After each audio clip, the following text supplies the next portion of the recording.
Jadi ini membuktikan kegagalan kerajaan PAS di negeri Kedah dan juga kegagalan Sanusi sebagai menteri besar yang menguasai negeri Kedah ini. Kerana apa yang berlaku pada hari kemarin, Sanusi membuat satu kenyataan yang agak mengejutkan kita. Ya, berkaitan dengan isu pembangunan Pulau Langkawi yang kini menjadi tumpuan rakyat Kedah khususnya dan mereka yang berada di Langkawi. Kerana dalam satu kenyataan yang dibuat oleh Sanusi pada malam semalam, dia mengatakan Langkawi kini makin malap. Dia pula menggesa untuk menyegerakan status bebas cukai itu dikembalikan. Soalnya sahabat semua, siapakah yang memasukkan dan membatalkan status bebas cukai ini? Adakah kerajaan perpaduan yang ditadbir oleh Datuk Seri Anwar Ibrahim kerajaan hari ini? Atau adakah kerajaan PAS, kerajaan bersatu dalam Perikatan Nasional ketika mereka menjadi kerajaan? Ini persoalan yang ingin saya jawab untuk kita semua hari ini sahabat semua. Jadi sebelum saya jawab isu itu, ya, kita mau membaca terlebih dahulu apakah yang dikatakan oleh Sanusi ini. Sanusi berkata perlu disegerakan untuk mengembalikan status Langkawi sebagai pulau bebas cukai sepenuhnya bagi mengelakkan destinasi pelancongan itu terus malap. Demikian ya antara gesaan daripada Menteri Besar Kedah Sanusi. Katanya kerajaan persekutuan perlu mempercepatkan proses itu. Selaras dengan titah Sultan Kedah ya, dan juga ketika dalam istiadat perasmian persidangan Dewan Undangan Negeri Kedah baru-baru ini, ya, katanya supaya kerajaan persekutuan mengembalikan status Langkawi sebagai pulau bebas cukai dengan keistimewaan yang dinikmati sebelum ini. Alright, seakan-akan kerajaan hari ini yang membatalkan ataupun tidak melaksanakan ya bebas cukai di Langkawi ini. Ya, dia menggesah kononnya kerajaan persekutuan hari ini untuk mengembalikannya. Wow, begitu hebat. Dia tidak menyebut siapa sebenarnya yang bertanggung jawab dalam isu ini. Tapi kita jawab sekejap lagi. Kata Sanusi sepatutnya status bebas cukai sepenuhnya bagi Langkawi perlu dilaksanakan kemarin dan bukannya esok bagi memastikan permata pelancongan negara itu tidak terus malap. Kerajaan persekutuan seharusnya tidak memfokuskan kepada kutipan cukai semata-mata sehingga menjejaskan kehadiran pelancong. Katanya kepada media selepas hadir ke Majlis Ramah Mesra Aidilfitri Anak Kedah di perantauan ya pada hari kemarin. Beliau berkata tindakan mengetatkan peraturan cukai sebagai langkah yang merugikan. Jelas beliau lagi Langkawi memberikan pulangan ekonomi yang cukup besar kepada pendapatan negara dengan sumbangan mencecah 4 hingga 7 bilion setahun menerusi cukai langsung dan tidak langsung hasil perbelanjaan pelancong.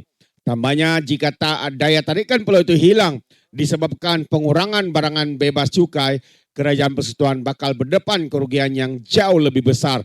Jadi janganlah kerana marakan mazmuk kelambu dibakar rugi, bakar sekali dengan rumah. Alright, seakan-akan apa yang dikatakan oleh Sanusi ini, dia cuba ya berkias, bahasanya sebenarnya berkias ya, cuba menyalahkan kerajaan hari ini. Ya, jangan karena katanya hanya fokus untuk mengutip cukai, lepas tu ya tidak memberikan keuntungan dan sekaligus katanya kerajaan persekutuan bakal hilang pendapatan.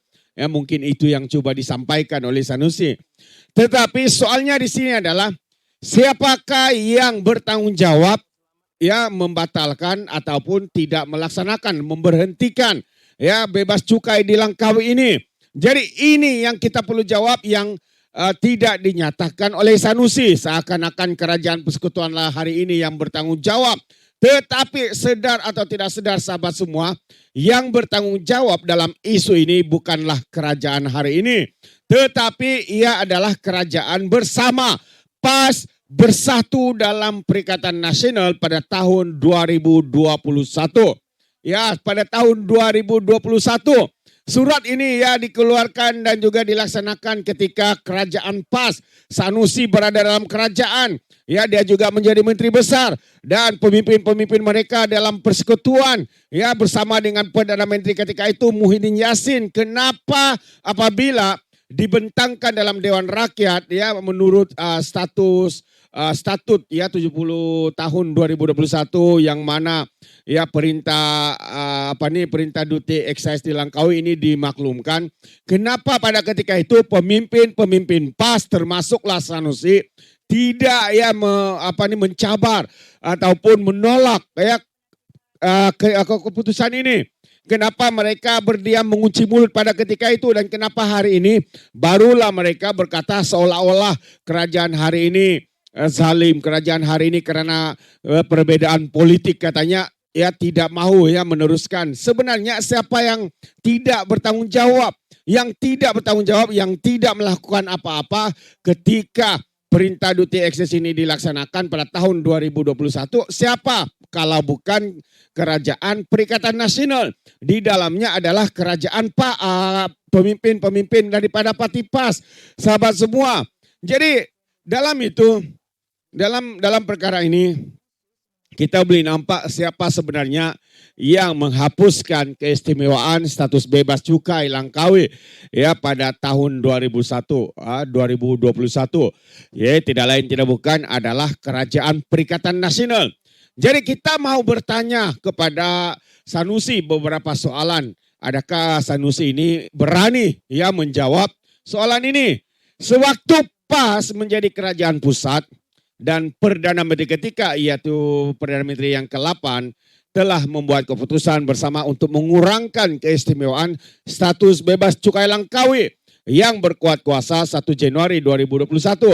Jadi kenapa Menteri Kedah ketika itu tidak membantah keputusan yang dibuat oleh Perdana Menteri yang ke-8 dan juga PAS di peringkat kerajaan persekutuan soalnya. Jadi kenapa hari ini Menteri Besar Kedah tidak mau menyalahkan PAS dan Perdana Menteri ke-8 yang membuat keputusan untuk menghapuskan keistimewaan status bebas cukai Langkawi. Dan hari ini pula Menteri Besar Kedah mendesak Kerajaan Madani kembalikan keistimewaan Langkawi yang telah dihapuskan oleh PAS dan Perdana Menteri yang ke-8. Jadi ini juga menjadi bukti jelas bahwa Langkawi jadi malap adalah disebabkan kerja-kerja jahat Parti PAS dan Perdana Menteri yang ke-8 karena menghapuskan keistimewaan Langkawi. Jadi jika PN menjadi kerajaan semula, PN akan hapuskan lebih banyak lagi keistimewaan di Kedah. Apa yang berlaku ke atas Langkawi adalah bukti jelas untuk rakyat Kedah.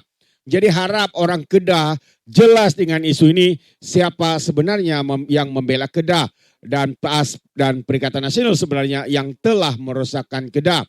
Soalan yang patut rakyat Kedah tanya kepada Menteri Besar Kedah, Sanusi. Kenapa Menteri Besar Kedah pengecut tidak pernah membantah keputusan PAS di peringkat pusat ya yang menghapuskan sebahagian keistimewaan Langkawi pada tahun 2021. Jadi sahabat semua, bukan Langkawi saja yang malap, bahkan seluruh Kedah dah jadi malap sejak PAS menjadi ataupun menjarak Kedah dengan khianat tepuk atap pada tahun 2021. Jadi sahabat semua, itu sedikit pencerahan dan penjelasan ya bagaimana Sanusi coba ya untuk coba untuk menyalahkan kerajaan hari ini, seakan-akan kerajaan hari ini yang ya membuat ataupun membatalkan perkara ini. Tetapi hakikatnya tidak, sahabat semua. Ya, semua ini dilakukan ketika kerajaan PAS dalam Perikatan Nasional ya tahun 2021, bukannya kerajaan hari ini. Jadi siapa sebenarnya yang coba menjadi hero, tapi sebenarnya beliau adalah zero, sahabat sebuah tepuk dada tanya selera. Jadi sekian saja daripada Orang Dapat Channel. Sekiranya Anda mau berikan sebarang komen, Anda boleh berikan di dalam ruangan komen. Terima kasih, kita berjumpa lagi. Sekian, bye-bye.